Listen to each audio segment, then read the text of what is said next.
গরুর যে মাথার চামড়াটা আছে সেটা আজকে আপনাদের সাথে শেয়ার করব কিভাবে রান্না করতে হয়। তো আমি প্রথমে হচ্ছে গরুর মাথার চামড়াটা যেটা আছে সেটাকে হচ্ছে ঠিকঠাক করে নিব আর কি।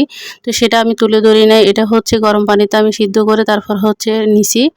নেওয়ার পরে হচ্ছে এই যে দেখেন এটা ফাইনাল লুক। এই যে এটা হচ্ছে আমি পরিষ্কার করে নিয়েছি, ভালো করে পরিষ্কার করার পরে হচ্ছে এটার সাথে আমি হাড্ডি দিয়েছি কয়েকটা, তারপর হচ্ছে চর্বি দিয়েছি আর হচ্ছে পাগুলো দিয়েছি, দিয়ে হচ্ছে সুন্দর করে সব ময় মশলা দিয়ে মাখিয়ে রান্না করবো। আর তুলতুলে হয়েছে দেখেন কত সুন্দর পরিষ্কার করে নিয়েছি। পরিষ্কার করাটা একটু কষ্টের, কিন্তু অনেকের ক্ষেত্রে হচ্ছে অনেক কষ্ট হয়ে যায়। এটা কিন্তু গরম পানির মধ্যে হচ্ছে দিয়ে ছোট ছোট টুকরা করে দিয়েছিলাম, পরে ঠান্ডা হওয়ার পরে হচ্ছে পরিষ্কার করে নিয়েছি একটু একটু করে হচ্ছে বডি দিয়ে আর কি।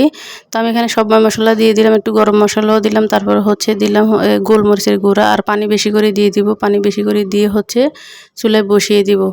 এখন সব কিছু দেওয়ার পরে হচ্ছে দেখেন আমি এটা হচ্ছে সন্ধ্যার সময় রান্না করছিলাম, রান্না করে রাখছিলাম আর কি। অর্ধেক রান্না আমি সন্ধ্যার সময় করে ফেলছিলাম।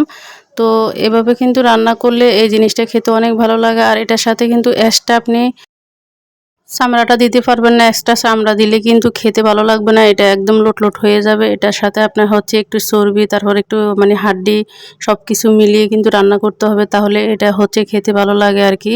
আর এক্সট্রা দিলে কিন্তু খেতে ভালো লাগে না। আর এখান থেকে হচ্ছে আমি নান রুটির জন্য সব কিছু রেডি করে নিলাম।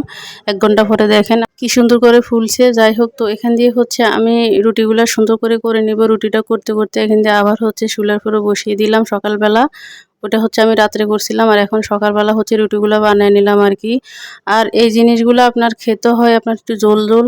এটা হচ্ছে আপনার অনেক মানে প্রচুর পরিমাণে এটার মধ্যে ভিটামিন থাকে। আর এই জিনিসটা খেতেও কিন্তু অনেক ভালো লাগে। যারা খায় তো খায়, যারা খায় না তারা তো খেতে পারে না। অনেকে হচ্ছে রান্নাটা জানে না, রান্নাটা করতে জানলে কিন্তু আসলে খেতে অনেক ভালো লাগে। অনেকে রান্নাটা হচ্ছে লোট লোট হয়ে যায় আর কি, বিছলা বিছলা। তো এরকম ধরনের রান্নাগুলো কিন্তু আসলে খেতে ভালো লাগে না। আমি এখান দিয়ে হচ্ছে রুটিগুলো বানিয়ে নিচ্ছি। আর রুটির মধ্যে হচ্ছে নান রুটির মধ্যে হচ্ছে একটু লবণ পানি দিয়ে দিলাম, সেটা দেখালাম না। আর এখানে দেখেন রুটিগুলো কত সুন্দর ফুলকো ফুলকো হয়েছে। আর এখান দিয়ে হচ্ছে আমি একটু বাগার দিয়ে নিব। এখানে হচ্ছে বাগারটা হচ্ছে সব কিছু আর কি, বাগারটা দিলে এটা স্বাদটা কিন্তু আরও বেড়ে যায়। দেখেন কালারটা কত সুন্দর আসছে, আর খেতেও কিন্তু ভীষণ ভীষণ মজা হয়েছিল। নিজের রান্নার প্রশংসা নিজে করতেছি। আর এটার মধ্যে এত পরিমাণে ভিটামিন থাকে, আপনার খেয়ে অনেকে হজম করতে পারে, আবার অনেকে পারে না। আমার রুটিগুলো অনেক সুন্দর হয়েছে মাশাআল্লাহ।